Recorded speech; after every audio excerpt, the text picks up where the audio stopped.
ایک صاحب نے یہ سوال کیا ہے کہ میرا قربانی کے بارے میں یہ سوال ہے کہ انڈ البقرے کی قربانی کر سکتے ہیں یا نہیں؟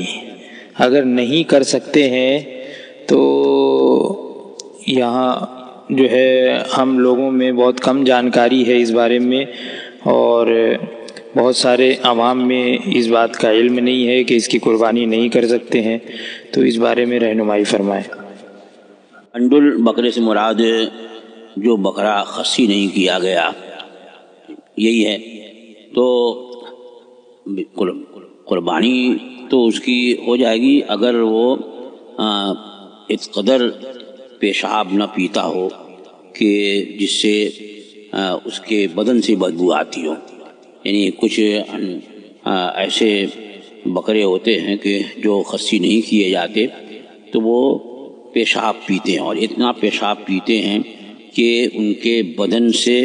اور ذبح ہونے کے بعد ان کے گوشت سے بھی پیشاب کی بدبو آتی ہے۔ تو ایسا جانور جو ہے یوں بھی اس کا گوشت کھانا جو ہے وہ مکروہ ہے، اور اس کی قربانی بھی مکروہ ہے۔ یہ میں نے مطلقاً انڈل کے بارے میں نہیں کہا، بلکہ جو بکرا خصی نہیں کیا گیا اور وہ عادتاً پیشاب پیتا ہے، اور اتنا پیشاب پیتا ہے کہ اس کے بدن سے پیشاب کی بدبو نکلتی ہے، تو اس کو اسی طرح سے ذبح کرنا یہ مکروہ ہے، جائز نہیں ہے، بلکہ اسے اس کا منہ اس طرح سے باندھ کر کے رکھیں کہ وہ پیشاب نہ پی سکے، اور اتنے دن تک باندھ کے رکھیں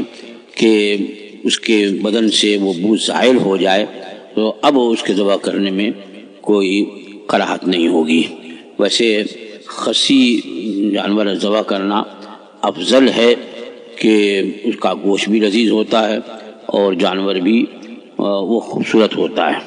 یہاں کچھ لوگوں کی غلط فہمی دور کر دوں کہ کچھ لوگ یہ کہتے ہیں کہ جب خصی کر دیا تو یہ عیب ہے کہ نامرد ہو گیا، اور جب وہ عیب ہے تو اس کی قربانی کیسے جائز ہوگی؟ یہ قیاس تو نص کے مقابلے میں ہے، کیونکہ رسول اکرم صلی اللہ تعالی علیہ وسلم نے خصی کیے ہوئے میڈھے کی قربانی فرمائی ہے، یہ حدیث شریف سے ثابت ہے۔ تو جب خود نص موجود ہے تو پھر کسی کو قیاس کرنے کی کیا ضرورت ہے کہ وہ نامرد ہو گیا اور وہ عیبی ہو گیا؟ یہ عیب اس وقت مانا جاتا جب کہ کہیں اس کی سلسلے میں نص نہ ہوتی، اور یہاں جانوروں میں اصل جو ہے وہ گوشت ہے، تو اب خصی جانور کا گوشت جو ہے وہ انڈ البقروں کے مقابلے میں زیادہ لذیذ ہوتا ہے، اور